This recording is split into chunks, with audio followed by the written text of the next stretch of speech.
All right, it's on live. All right. Shalom. This is the brothers of GMS New Orleans coming at you with another live lesson. But before we get started, as always, we're going to give all praises, glory, and infinite honors to Yahweh, Bahasham, Yahweh Shai, Bahasham, Rakahak Wadash. Double honors to the apostles and elders, a great millstone who rule and teach well. In peace and salutations to you, sincere Akim out there, pushing this word in truth and sincerity to the four corners of the globe. May you brothers endure until the end. And to the few sincere Akwat out there diligently learning in silence, Shalom. And with this lesson, the title of it is The Last Laugh, because, all the brothers, the few sisters out there go through their daily trials and tribulations, demons afflicting their bodies, their minds, and all that.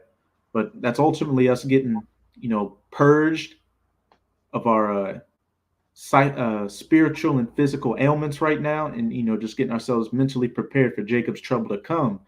While our people right now are living in their mirth, their happiness, not having to care in the world. Which what very quickly there's going to be that role reversal where we're going to be the ones laughing, and they're going to be the ones in that state of lamentation and mourning when all these troubles of Jacob's trouble are covering them like a garment. They're covered in that horror, as it says in Ezekiel. And the inspiration for this lesson, came from Apostle Gabar's lesson that he did. It was something along the lines of, yeah, things look shit right now, but hey, we have the truth. And he was profiling a guy that looked like a Jake, talking about how he had no hope in the world. He has no friends. He doesn't like people. People just treat him like shit. And he's talking about how life's never going to get better, and this is all it is. But then Apostle Gabar did a response saying, hey, we have those thoughts that, hey, people have this current system under Esau Edom shit, but we have that hope. We have that expectation that what this current system's going to end, and that new system, the kingdom of heaven, of eternal righteousness, is going to be established and go on, and all this, and there's going to be the wiping away of tears, no more lamenting or anything like that. But right now, we got to go through it. But very shortly, there's going to be that change where we're going to be the ones laughing, while these are people out here who didn't take heed to this word. And these heathens in general, they're going to go through it. They're going to be the ones mourning and lamenting. But we're going to start it off with Luke chapter 6, verse 25. And it's in red letter, so it's Yahushua speaking. Con. Just St. Luke chapter 6, verse 25, it says, woe unto you that are full, for ye shall hunger. Woe unto you that laugh now, for ye shall mourn and weep. Con. And again, for the majority of our people out here, and these other heathens, right now, they're, even though the situation is deteriorating on all levels in America, they've still got that proud mindset that it's just a little lull in things. In the long run, things are going to get better. So they're getting ready to spend all their money during the holiday season to try to get that spirit, so to speak, and hope for the best. But with the situation we're in, with World War III on the horizon, economic collapses and all that, they're about to go from being full to hungry, and go from laughing to mourning, while we're going to have that reversal, where we're going to be the ones laughing, and which we're going to get it later, as it says in Isaiah 65, my servant shall eat. When the times get tough, that's when Yahweh Hashem, Yahweh Shai, is going to set up that standard for his elect and bring to pass everything we've been prophesying, protecting us during Jacob's trouble, and ultimately salvation in the kingdom of heaven, which is definitely something to, be in a cheerful spirit about. Again, while things are shit right now, we have that expectation that it's going to get better, and that this isn't the end all be all.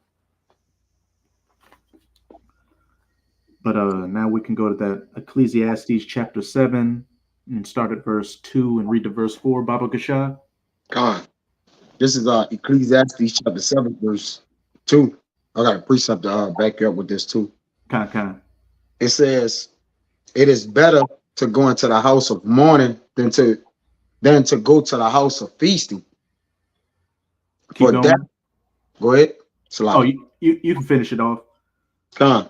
It says, for that is the end of all men, and the living will lay it to his heart. Khan, it is better to go to the house of mourning than to go to the house of feasting. Because when you're in that house of feasting, you're given into the pleasures and the lusts of the flesh, and you're worldly, you're carnal, you're hoping on this system to continue. You're trying to keep those thoughts of this system going away far from your mind. But when you're in the house of mourning, having this knowledge, wisdom, and understanding, you're tempering your expectations, expecting, troubles to come our way, situations with the job, with the car, with your family members, your loved one, your children. But that these situations we're going through right now are just building up our spirits, toughening us up. So when things really get bad, hey, the only thing we've got to look forward to is going forward and not going back to our problems. Because as brothers always say, once Jacob's trouble hits, and that all that stuff comes down the line, all these issues that seem big right now are going to be a thing of the past.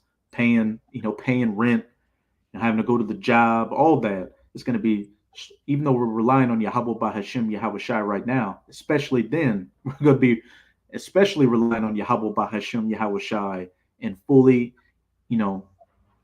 engulfed in that knowledge, wisdom, and understanding, and that expectation that he's going to have our back in that day.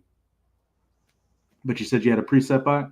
Khan, hey, when you go, like you mentioned about, the Apostle Gabar did the lesson about the man was sorrowful, which, in the next verse is going to say, I'm going to read the next verse, and the precept that I got going to being sorry.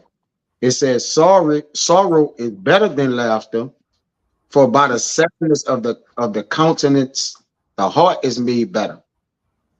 Khan, a sorrow is better than laughter, for by the sadness of the countenance, the heart or the mind is made better. Because what? In order to build yourself up, and that goes with anything in life, if you want to get a so-called promotion, when it comes to working out, the process to get to your goal is what? It's full of pain and sorrow and hard work. It's building yourself up. It's building up your endurance mentally and physically, which is exactly, what these situations we're going through right now are doing.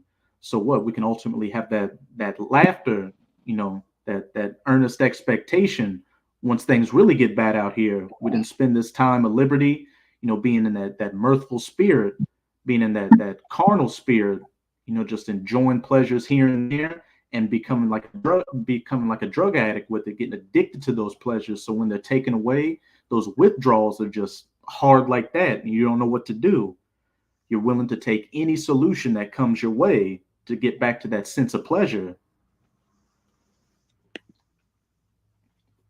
Yeah, they had this. I had looked up the word sorrow online at the mileage, and what jumped out to me, it says to be sick, which they got different ones: grief, regret, trouble, wisdom of Solomon, one of need, and much wisdom is much grief. All right, but though, yeah, we grieved and distressed, we not killed. All right, we persecuted and different things. We not dead. We have hope. We have a lively hope. And once you really much don't have hope, it says the hope of the righteous is salvation, but the hope of the wicked is only wrath. So like the guy that you said was like, man, I don't have any friends, the want and the cares of this world has pretty much made him sick and sorrowful. All right, but we have a healer that's coming with healing in his wings. So being sorry is really what you need to be in order to receive Yahweh Shai, man. He made us sick so he could heal us. It says to worry, to be sick. All right, so it's two different worries we have. All right, give pain, anxiety, pain. But this is the verse that I had. It says Sirach, Salaki, brother. Let me get the right one. Oh yeah, Sirach 38. See what I wanted to start at. My bad, Salaki. That's all good. 18. I'm gonna start at 18. It says, I'm gonna start at 17. It says, we bitterly and make great mourn and use lamentation, and he is worthy. And that a day or two least thou be evil spoken of, and then comfort thyself for thy heaviness. For of heaviness cometh death, and the heaviness of the heart breaketh strength. But we have a different type of heaviness. The heaviness of our heart make us stronger, because even when we're afflicted, like you say, we still have the word, we have this truth, we have treasures in earthen vessels. Okay, so as it allow us to prevail. And really, if something break you down, if something hinder you, but it also makes you prevail, it's really to prevail in it. It ain't really what hindering you. It says, in affliction also sorrow remaineth, and the life of the poor is the curse of the heart, which we once had that curse of the heart. All right, now we blessed at the heart, because why? Yahweh shall have supped with us, man. All right, he have caused us to increase. All right, and find a medicine which helps our heart. It If says, I could say real quick, got one it, word that keeps coming up is bitter. bitter. Bitter. And what are the herbs? They're bitter. You Mhm. know, they're bitter when you take them, but then they're what actually heals you. The more bitter something is, the more it heals you, because you can fit, because it's actually working within your body and killing those ailments. But when you are constantly tasting sweet things, so to speak, you just get worse out here. And it's no different with this truth. We take the bitter spiritual herbs of this knowledge, wisdom, and understanding, and it's healing us spiritually. It's bringing us to where we need to be. While these people out here are taking the sweet things, the soft things, as it says in Isaiah chapter 30, and what it's making them wax worse and worse, bringing them further into that house of feasting and laughter, which, as it said back in Ecclesiastes chapter 7, is the end of all men. Yeah, Real fast. this the last verse. It says, Sirach 38 and 20, take no heaviness to heart, drive it away, and remember the last end. You got it right. Kind. And hey, while we do go through heaviness, like you were saying, it's a different type of heaviness. We don't take it to heart as the end all be all, because we know what our earnest expectation is if we endure. We know that everything's written in stone, that hey, we must go through these things, but what? There's a light at the end of the tunnel, as it says in Ecclesiasticus chapter 7, that narrow path that only one man can go at a time, with the fire and the water at the left and the right hand. You have to go through that narrow path with much danger set before you can get into that broad field with that great city set upon it, the kingdom of heaven. But Yeah, a quick one. I think the elder had one though. Yeah, this is Revelation 10 and 9. It says, and I went unto the angel and said unto him, give me the little book. And he said unto me, take it, eat it up, and it shall make thy belly bitter, but it shall be in thy mouth sweet as honey. And I took the little book out of the angel's hand, and ate it up, and it was in my mouth sweet as honey. And as soon as I have eaten it, my belly was bitter. hey, when you digested it, spiritually, because we know your stomach can be symbolic for your spirit. When we heard that we were Israelites and that the kingdom was coming to us and that our enemies would be under our feet, it was sweet. It was sweet medicine. We were sick, and we heard that we had to take these things to be healed. But once we digested those things, once you digest those bitter herbs, then what becomes hard in your belly becomes bitter in your belly, because that comes with that expectation of actually having to go through that suffering and knowing the truth, and then just going through it and enduring. And hey, the weight, there's some saying out there, is like, the wait is the hardest part. We wait and we're constantly, hoping that the next day is the time when all hell breaks loose. But that's building that endurance, that patience, being in that house of mourning, tempering our spirit. And just another thing, I'm gonna pose a question to you, brothers. Is what when we have the time of the Passat and we take the harsh rashes and bitter herbs, what that's supposed to represent? Bitterness of the truth. Bitterness. Captivity. Bitterness of the truth, the captivity. So everything coincides with each other. Yahweh Shai being a physician, the physician does what? He prescribes you not this carbon chemical medicine that these devils give you, but he give you what? He prescribes you bitter herbs. So the bitter herb does what? it heals the body, man. And the main body part that Yahweh Shai prescribed us, the main for the heal is our minds, all right? And this truth and that Bible, all right? All those things are coincide as medicine to heal us, all right? Because we was sick. We was beyond sick, man. The scripture tell you, that we were so sick, it was like putrefying sores. We was jacked up from head to toe, man. All right, and we still see that, we the ones that more or less was able to heal. And when we look aside to us, to the left and right of us, we see 2/3 of our people, what? They still sick in the head, man. All right? Not knowing their power and so on and so forth. But go ahead, Kind. Right on time. Just real quick, this letter to Hebrews, chapter 2, verse 10. For it became him, Yahushua, for whom are all things, and by whom are all things, in bringing many sons unto glory, to make the captain of their salvation perfect through sufferings. So our salvation is made perfect through sufferings. So if you're not suffering, you're not being made perfect. You really in the world, you enjoying your life, which is bugged out, okay? Because we don't have a life in this world. We're at the bottom of society. We don't have any power. So if you're enjoying that means you enjoying slavery. You're supposed to be, oppression make a wise man mad. You got it, huh? Hey, that's the spirit, because the next precept I wanted to go into is that Hebrews chapter 12, showing that, hey, when you get chastened by the Lord, that means he's dealing with you as with sons. And I believe the brother from GMS Virgin Island Straightgate put a part of it on the comment board, and Shalom Akim Yehovah Shim Yashai Barakathon on the comment board. And that's an indicator to know that we're still in the fight, that we're going through it, that Yahweh Bahashem, Yahweh Shai dealing with us when trials, tribulations going our way, when things, in the world don't go our way.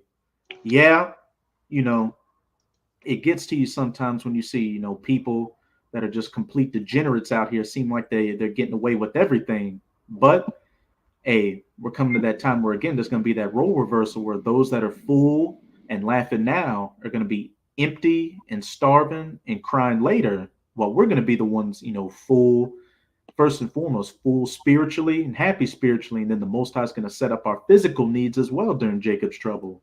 But again, we know that by going through, our ailments and our different things in our daily life, that means that the Most High is still dealing with us. And as the Apostle Paul said in 2 Corinthians, he glorifies he glorifies in his ailments, because what the Most High has made strong, through weakness, that shows the power of the Most High, that we can go through all these things and take them and still make it through the other end, ultimately see salvation. But with that Hebrews chapter 12, you can start at verse 5. Shouldn't read all the way down to 11. And if any brothers have any precepts in between, y'all can bring them out. This Hebrews 12, verse 5, it says, and ye have forgotten the exhortation which speaketh unto you as unto children. My son, despise not thou the chastening of Yahweh Ba'ashem Yahweh Shai, nor faint when thou art rebuked of him. A point blank period. And ye have forgotten the exhortation which speaketh unto you as unto children. What's it saying? Sirach chapter 2. My son, when thou cometh to serve the Lord, prepare thy soul for temptation. And when we signed our name on the dotted line, so to speak, and we knew everything that comes with it, the trials, the tribulations, the persecution, possibly even death for some of us out here. But when enduring all that, and you make it out on the other end. My son, despise not thou the chastening of the Lord, nor faint when thou art rebuked of him. Because as what brothers have been going into with their precepts, with the sorrow and the bitterness, that's actually what's building us up, making us stronger, making us rely less on this world and more on Yahweh Bahashem, Yahweh Shai as the end all be all, as what's going to get us through our dark times right now, and especially the dark times that seem like there's going to be no way out during Jacob's trouble for these people out here that are spending this time, just catering to their lusts and their pleasures and their lasciviousness. Verse 6, it says, for whom the Lord loveth, he chasteneth, and scourgeth every son whom he receiveth. And hey, that's a big motivator right now. Going through it and continuing to go through it just goes to show what? That Yahweh Bahashem, Yahweh Shai loves you loves you enough to be as a father that chastens his son for the better. Because as it's also going to go into, if you're not getting chastened by the Lord, then what, you're a bastard. You're fatherless out here. You got it, Kaya. I got you one. Okay. Isaiah 38 and I'll start at 17. Well, 17 the point. It says, behold, for peace I had great bitterness, which again, peace and bitterness they contrast to each other. They're contrary. All right, they're one on the other. So how can one give you the other, or the other give you the one? It said, for behold, for peace I had great bitterness, but thou hast in love to my soul delivered it from the pit of corruption. For thou hast cast all my sins behind thy back. You got it. Khan. Reread it again, Baba Gasha. Isaiah 38 and 17, it says, behold, for peace I had great bitterness, but thou hast in love to my soul delivered it from the pit of corruption. For thou hast cast all my sins behind my back. Hey, this bitterness we're going through right now is what, delivering us from the corruption, if we truly believe in the scriptures, because believing in about Hashem and following after his ways means what? We have to take ourselves away from this world. And what does that take us away from? The temptations, the sin out here, which ultimately delivers us from the pit and, ultimate judgment that's coming these people's ways. You want to go back in that Hebrews 12? Khan. That was it, Kaya? That's it. Khan. And that's another part of it, just enduring, just enduring and staying true to the word and not giving in. Because as we get closer to the end, and, a lot of brothers can attest to it, the things that, you may have enjoyed in the world or whatnot, they seem to be coming at you, coming at you straightforward or coming at you subtly to make you go off. But what? That just, again, makes us lean more and more unto Yahweh Bahashem, Yahweh Shah, going into that house of mourning, trusting in him and not giving in, because, you make that one wrong move and slip, you never get back up. This verse 7, it says, if ye endure chastening, the Most High dealeth with you as with sons. For what son is he whom the Father chasteneth not? Hey, if you endure chastening, the Most High dealeth with you as with sons. If you keep enduring, if you keep taking that chastisement, not as something to destroy you, or not as something that's a waste of time, but you understand what it's for, to make you better, then the Most High is dealing with you as a son, and is going to continue to deal with you as a son. You're not going to aparatazah, you're not going to get bugged out and fall back into the world and become, worse off than you were, even before you were in the world, because it says all throughout the scriptures that, as a dog returneth unto his vomit, worse is that state of the man, that latter state of the man, because, you heard the word, you heard the truth, you've seen the truth, but what you gave all that up to go back into the world, that means you're going to get beaten with many stripes, and your end is just going to be that much worse. It says, but if ye be without chastisement, whereof are slacking. If ye be without chastisement, whereof all are partakers, then are ye bastards and not sons. Hey, as brothers also say, if you're just going through your walk with nothing happening to you, you better really be questioning yourself, because all throughout the scriptures it says that, hey, we're going to go through it. We have to expect these hard times. And, again, that's ultimately what's making you better. But if you're just gliding through everything, chances are you're not of that elect number. And the Most High is dealing with you as not a son, as a bastard. And you're just in that house of mourning, which, again, is ultimately going to be the end of all men. Hey, where the majority of our people are going. And I'm going to say this, too. In the process of your fall and slipping, sometimes you, as the individual, have to realize and take a second before you get back up. Why? And look around, understand why you fell. Why is the Lord doing this to me? All All right, because most people just slip and fall and get right back up and never take in the process of why does keep on happening. And sometimes the Lord keeps letting the same thing happen because you haven't grown. All right, you haven't conquered whatever particular thing you thought you conquered, man.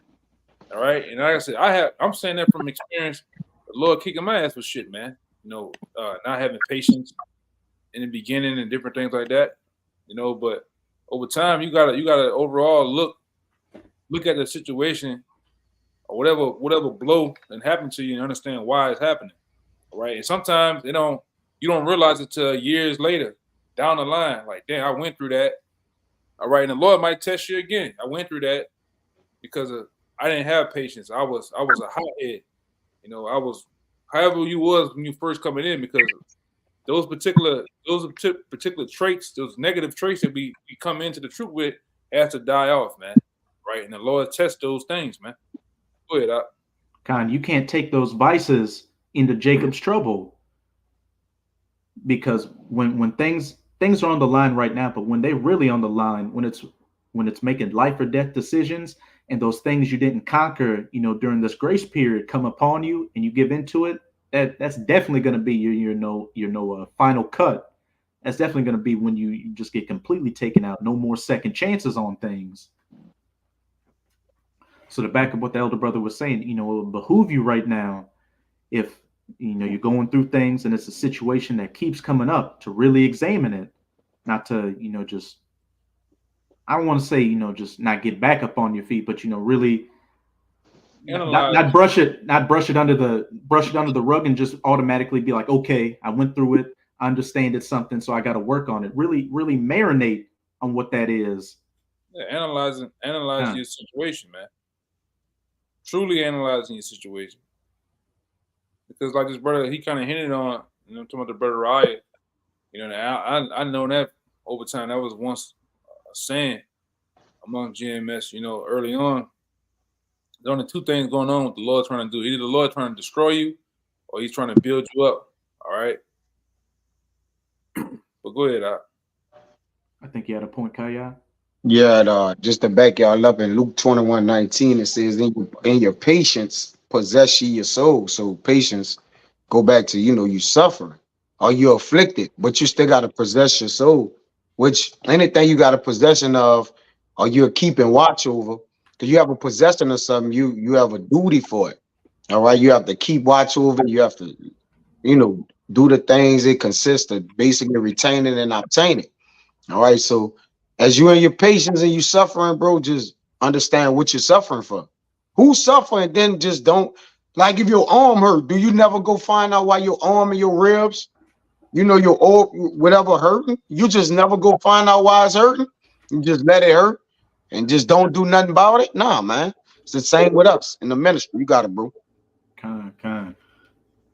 You can keep going in that Hebrews chapter 12. Amawad Baba Kasha. Verse 9. Furthermore, we have had fathers of our flesh, which corrected us, and we gave them reverence.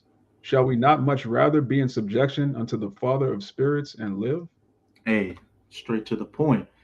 You know, we've had, you know, brothers that have been blessed to have, you know, fathers or mentors in their life. You know, they gave them advice based off of their experiences in the flesh. And, you know, a lot of it was good advice and whatnot, but it really never gave you the answers, or the answers that you really needed, which when we came into this knowledge, wisdom, and understanding, we got every answer we needed, you know, why we're in this situation we're in, you know, what's about to come and what we need to do to ultimately receive salvation. And a part of that being what? The sufferings that we have to go through, because, you know, people in the world that you looked up to, the advice they gave you was for what? For you not to suffer, because they're going through their past life experiences. And, you know, just being in this flesh, the last thing you want to do is suffer. So a lot of advice you get from people is, you know, to troubleshoot things, so to speak. But what this truth gives you is tell you, no, you got to go through it. You got to go through the fire, and you got to expect to be in that fire. But what? It's ultimately going to try you and burn off those impurities and make you a better person at the end, giving you what you need instead of what you want to hear. Yeah, and at some point, those same demons that you're running from, the best way to conquer them is to turn around and face them. Kind. That's the best way. That's the best thing to do. You got to face those demons, man. All right, and conquer them. before they conquer you, because we don't have that much time. You know. Weird up. Hey, that's a beautiful point you made. In any situation in your life that's ever been daunting, what if you handled that situation head on like a man, whatever the outcome was, you at least stood up to it and handled it instead of, constantly running away from it and the situation just getting worse and worse and worse until it became completely overwhelming to where it became insurmountable. As it says, he that contendeth small things falleth, he that contendeth small things falleth little by little. You just, covering, putting dirt over a situation, brushing it under the carpet. What it's just gonna, it's the problem didn't go away. You just pushed it to the side for a little season, but eventually you're gonna have to face it head on. Yeah, turn around. Just turn around and face the demon, man. And man the fuck up. All right. Like we used to go, there's a video we did back then. All right. Like the old Dallas, well, the Dallas camp that you see today, if they used to have another name, whatever it was called, Man of Jacob. All right. Man up, Jacob. And that's what Jake needs to do on a constant basis, to man up. A lot of dudes come in with these traits of little boys, man, and don't want to man up to whatever situation comes into play in their own lives, all right, even in the ministry, all right. Jake, and a lot of dudes want to stay in that Peter Pan. Some of them got that Peter Pan syndrome, man. You want to, live in that little boy world, man. Never wanting to grow up. You gotta grow up, man. The scripture tell you, when I became a man, I put away childish things. You gotta really set yourself on a different level. All right. It's more than just cussing the white man out, as the apostles always say. All right, as different brothers and elders always say, and that's a true statement. It's more. This truth is way bigger than just cussing the white man out. You doing an overhaul of your damn self, man. Day in and day out in the truth.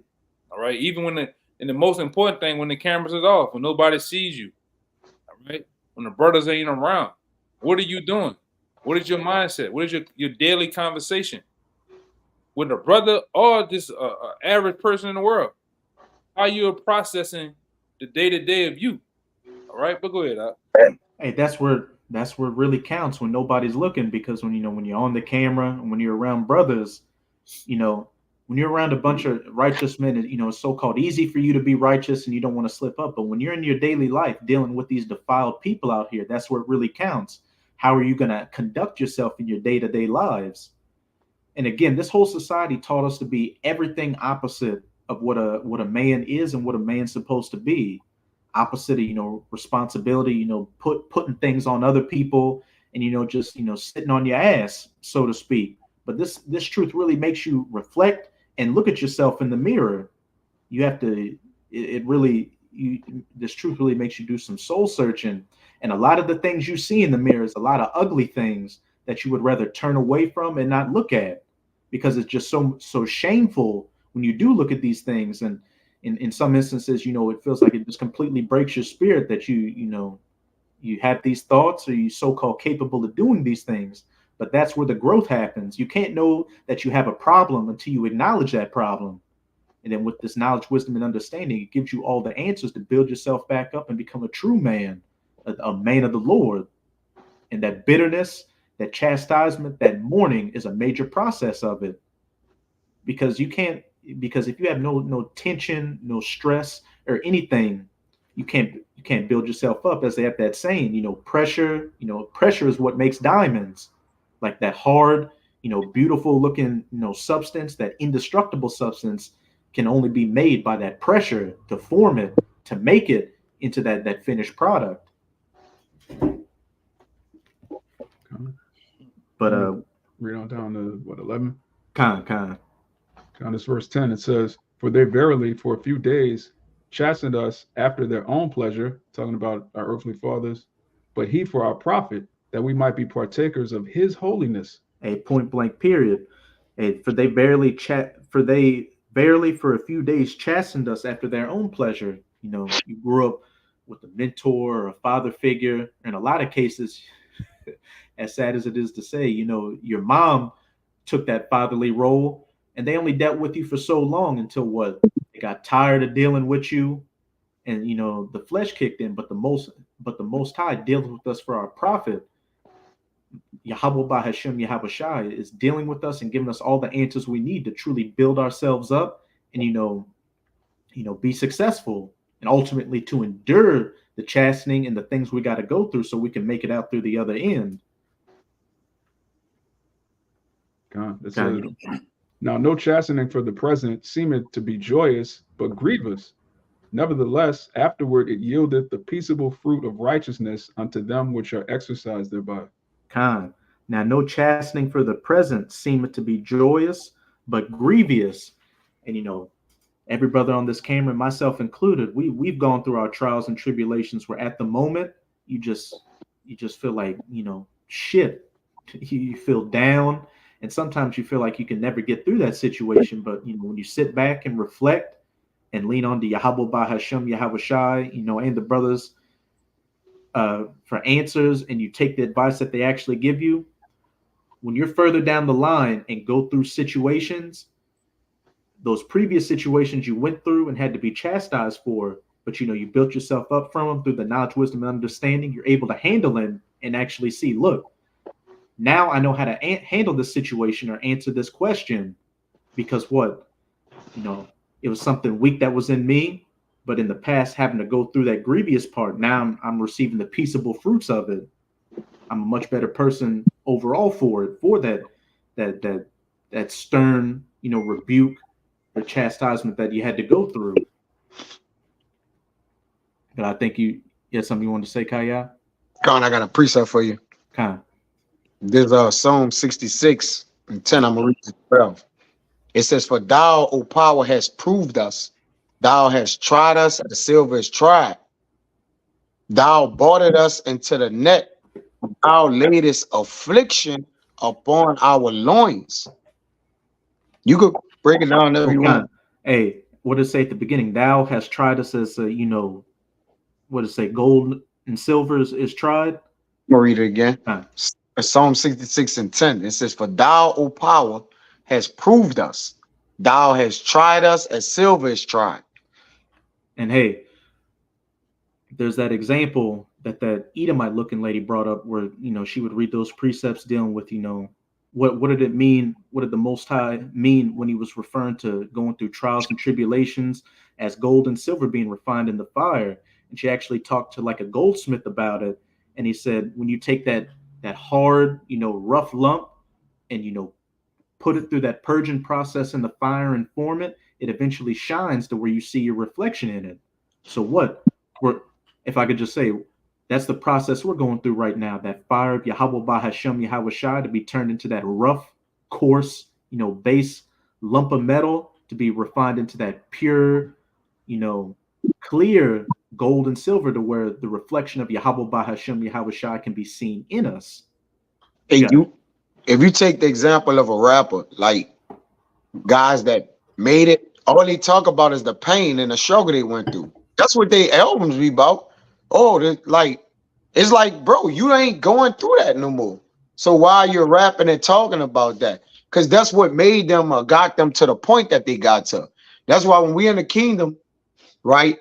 We gonna talk about what the things that we endured, all right, and that we sacrifice and suffice for. We gonna talk about that.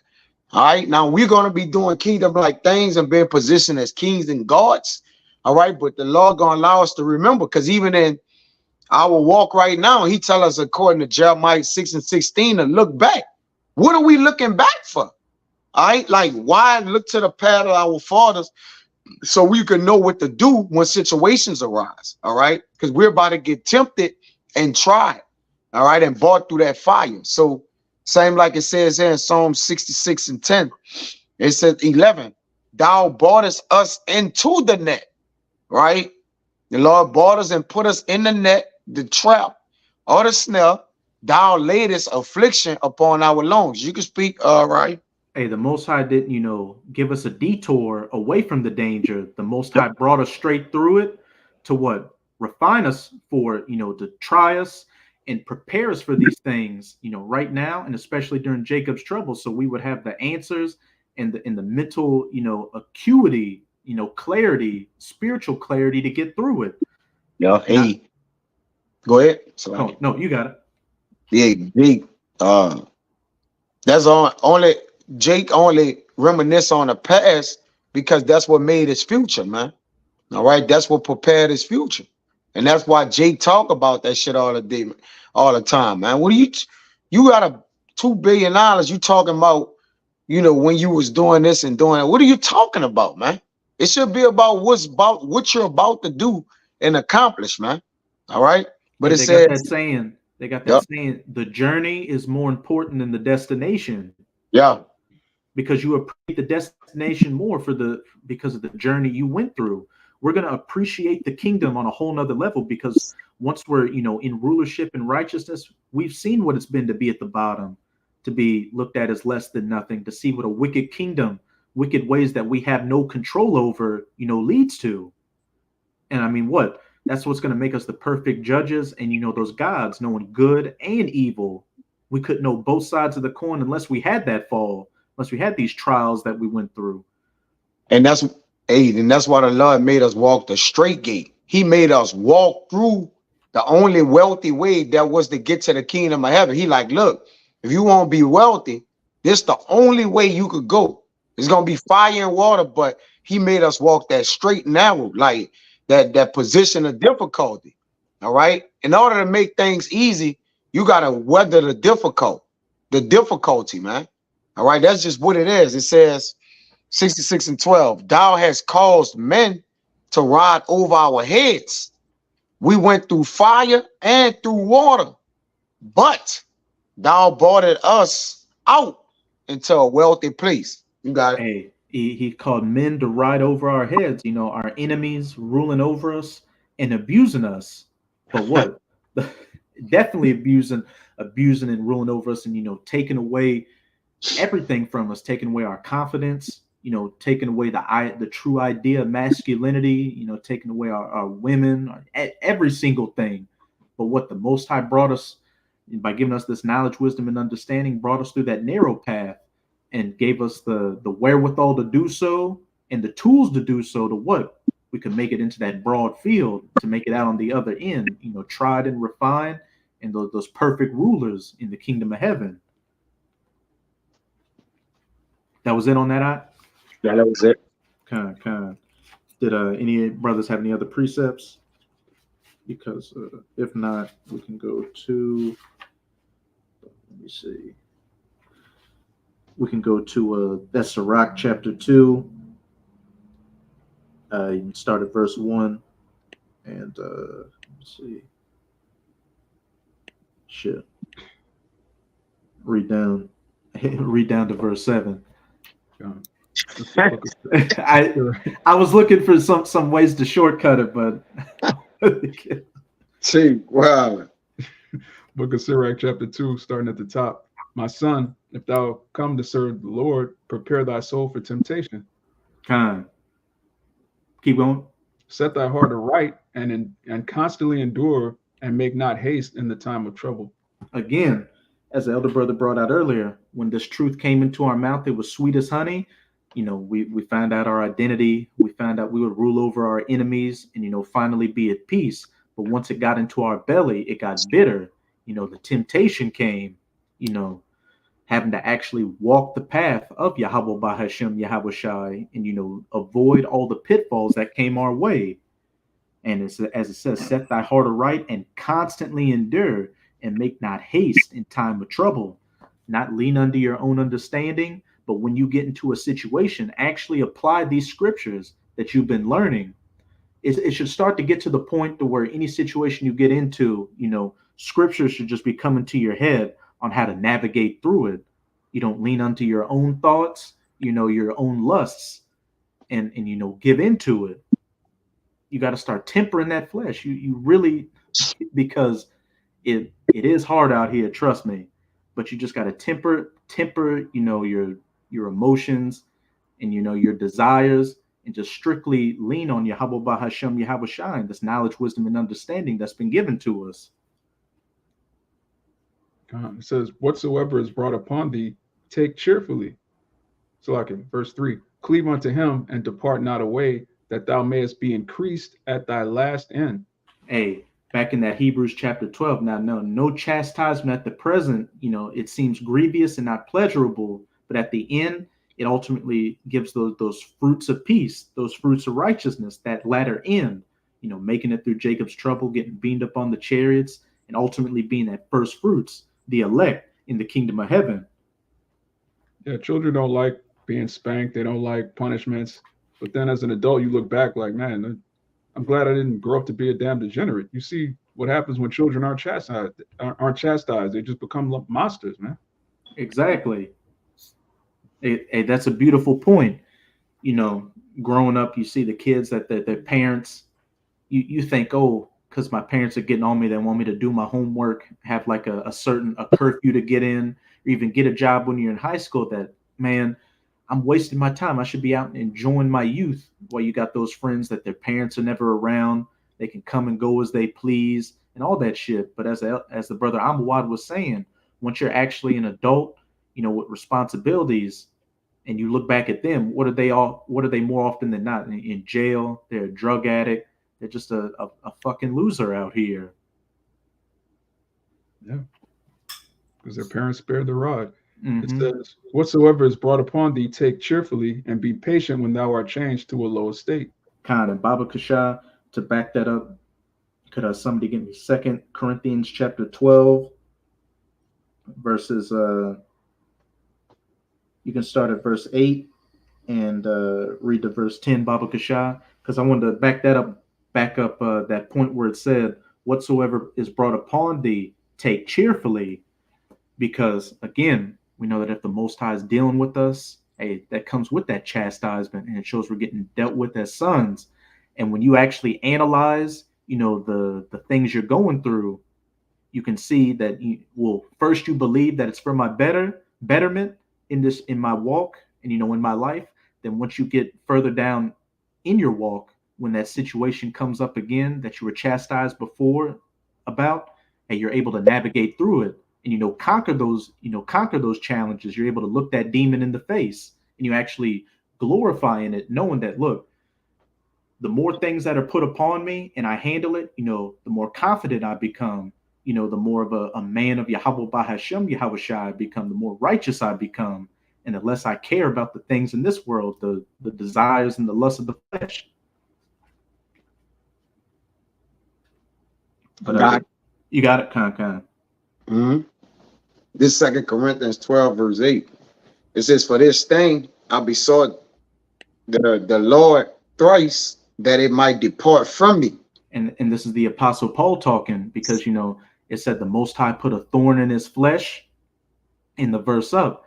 And we've got our physical and our mental and our spiritual elements that we go through, and we pray and fast to Yahweh Bahashem Yahweh Shai for him to take them off.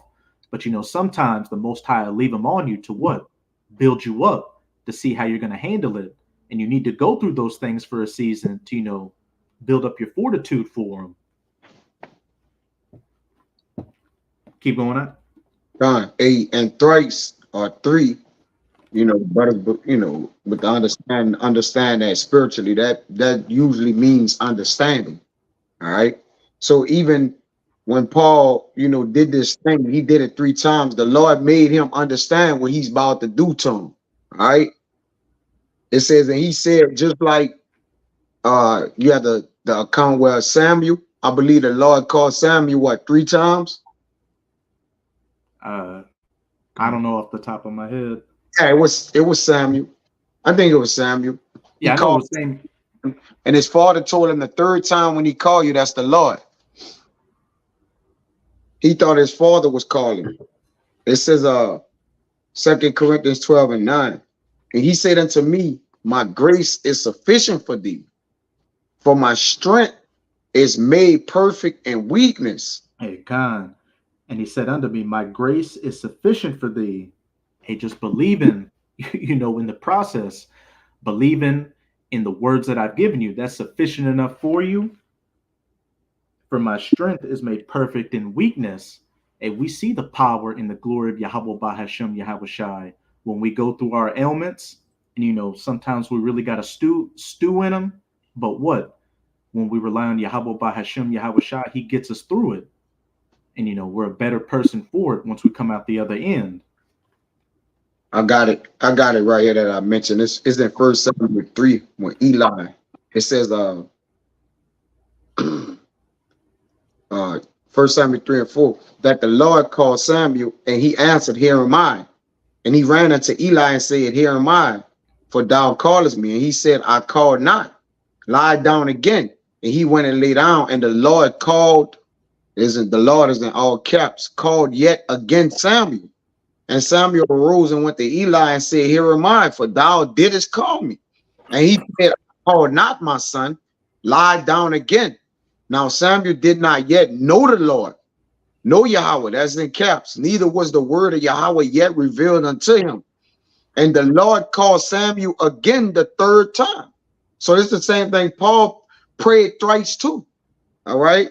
It says, and he arose and went to Eli and said, Here am I, for thou didst call me. And Eli perceived that Yahweh had called the child. So the third, most of the time spiritually, you can, it's synonymous with understanding, man. All right. But you got it, brother. Oh, kind. You can keep reading that 2 Corinthians, Baba Kasha.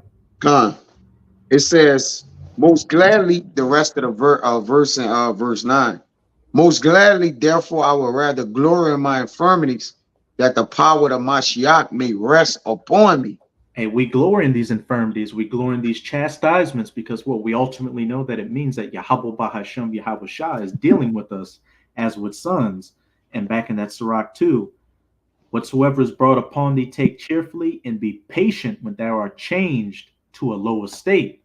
Because we know if we endure those things, we're going to come out on the other end better for it, more built up. We've conquered what we thought before was an insurmountable, issue with us. And then once you conquer that builds your confidence in Yahweh Bahashem, Yahweh Shai, that you can keep going. But you can read that verse 10, Baba Kasha. Therefore, I take pleasures in infirmities and reproaches and necessities and persecutions and distresses for the Mashiach's sake. For when I am weak, then I am strong. Hey, because we trust in the process, we know that trusting in Yahweh Bahashem, Yahweh Shai is ultimately for our betterment. And you start to, I'm not going to say you look forward to it, but when these situations come your way, you know that, hey, this Abarat Zad does it, but this isn't to destroy me. This is to make me better. I've seen what the Most High brought me through before the fire, and I made it through that. So this is just another challenge to build me up, to make me that much closer to Yahweh Bahashem, Yahweh Shai, make me that much more a purified piece of gold and silver that the Most High can see his reflection in, that sun that he loves and cares about. But you can read that verse 5 back in Sirach chapter 2, Baba Kasha. It's back in Sirach 2, verse 5. For gold is tried in the fire, and acceptable men in the furnace of adversity. A point blank period. For gold is tried in the fire, and acceptable men that are accepted of Yahweh Bahashem, Yahweh Shai, in the furnace of adversity, told to be accepted, be those sons, be of that elect number, that first fruits. But, believe in him, and he will help thee. Order thy way aright, and trust in him. Keep going. Ye that fear Yahweh, Bahashem Yahweh Shai, wait for his mercy, and go not aside, lest ye fall. Hey, and it all speaks for itself. Wait for his mercy, and go not aside, lest ye fall. Read verse 8. Ye that fear Yahweh, Bahashem Yahweh Shai, believe him, and your reward shall not fail. And we do believe in the ways of Yahweh Bahashem, Yahweh Shai. We take this chastisement, cheerfully, and what? We know that we're supposed to go through it. The persecutions, the afflictions, everything we got to deal with. But at the end of the day, what comes up that, dominion, the kingdom, the reward being of that elect number. But let me see. Did any brothers have any precepts? Nah. Kind of.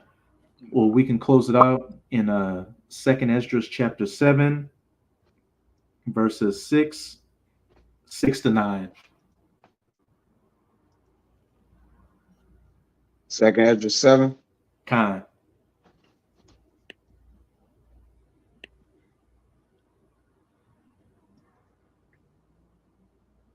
In 2nd Esdras chapter 7, verse 6, it says, there is also another thing.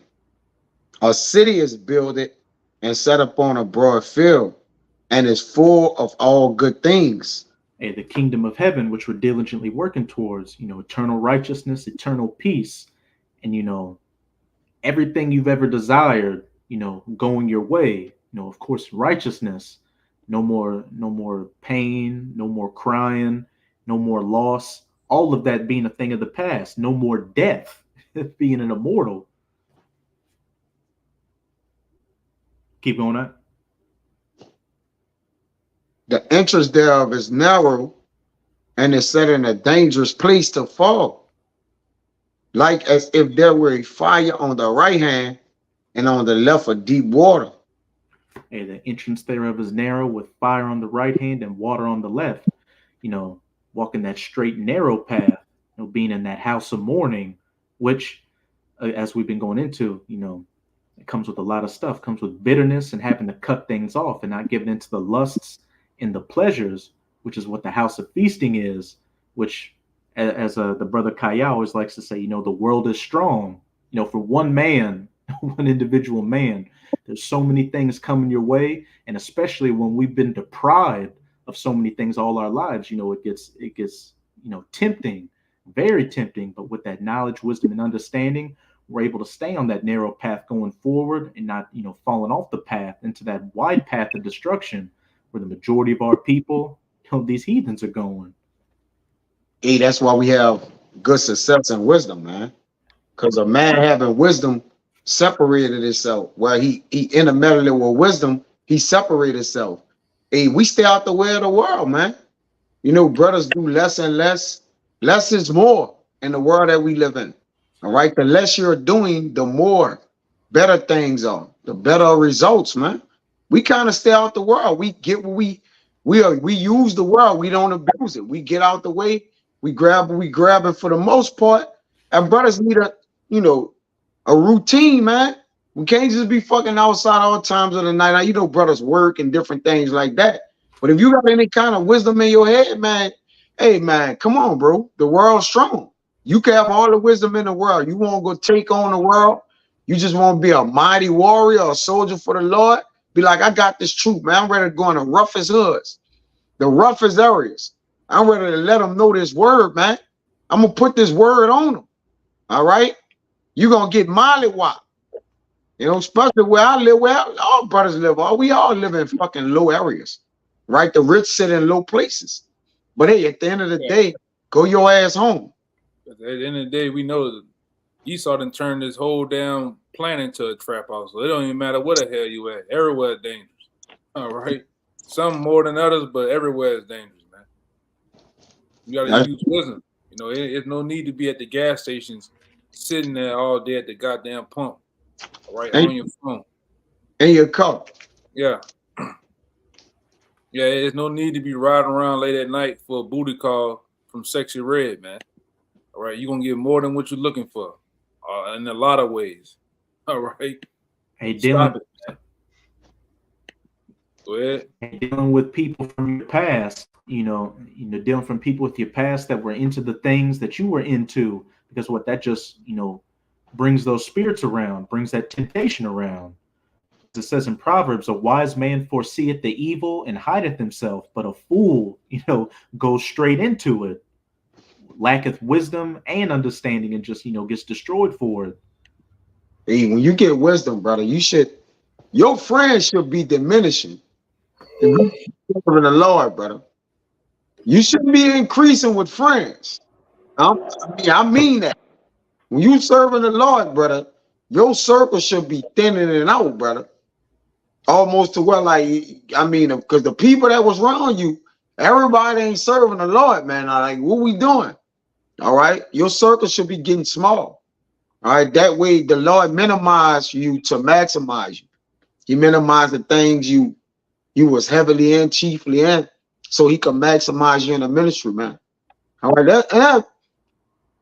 at the end of the day, man, that's the theme of this walk, of you walk. All right, we minimizing to maximize, man. All right, and this is it. This is verse 8. I think you had something, Amawad. I just wanted to say real quick, just to back you up, your circle becomes small. What does it do? It becomes narrow. You walk more and more on that straight and that narrow path, and it becomes that much more, tighter and tighter to where it's about to go into that only one man could go through at a time. But you got it, Amawad. Yeah, real quick, 7 words. St. John 3:30. He must increase, but I must decrease. Straight to the point. Khan. Yahweh Bahashem, Yahweh Shai must increase, but I must decrease. Decrease in your cares and your affairs and, whatever wishes or aspirations or dreams you had, so that Yahweh Bahashem, Yahweh Shai, and you being a servant unto him can increase, because Yahweh Shai is what's bringing us, everything we've ever wanted. Yahweh Bahashem, Yahweh Shai is bringing us everything we've ever wanted. That ultimate peace and rest and dominion and that kingdom, that great city that is set upon that hill in that broad place. Verse 8. Okay. And only one path between them both, even between the fire and the water, so small that there could but one man go there at once.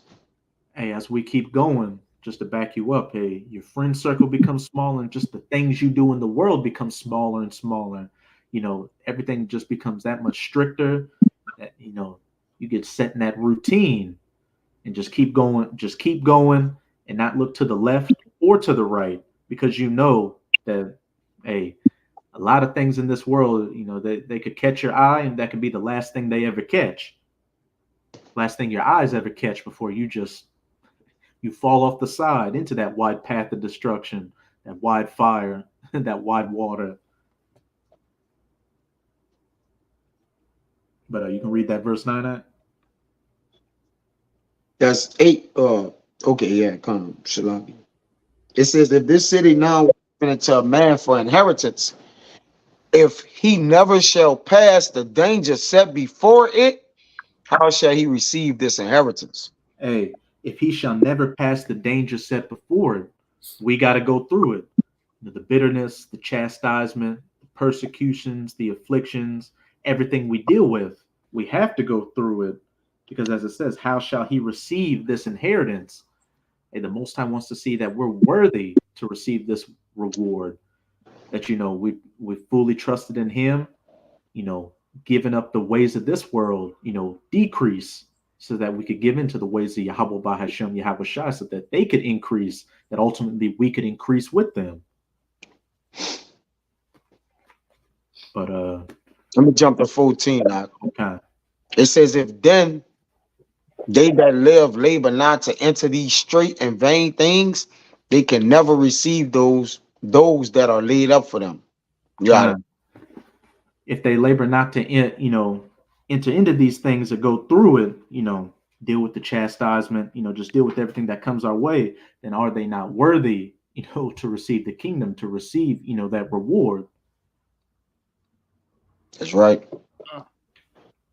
But that's all I had. Did any brothers have any precepts or closing points they wanted to make? No, that's it. That's it. Hey, so with that, we hope you sincere Akim and Akwath were edified by this lesson. And again, as always, we're going to give all praises, glory, and infinite honors to Yahweh, Bahashem, Yahweh Shai, Bahashem, Barakah Wadash. Double honors to the apostles and elders of Great Millstone who rule and teach well. And peace and salutations to you, sincere Akim out there, pushing this word in truth and sincerity to the four corners of the globe. May you brothers endure to the end. Shalom. Shalom.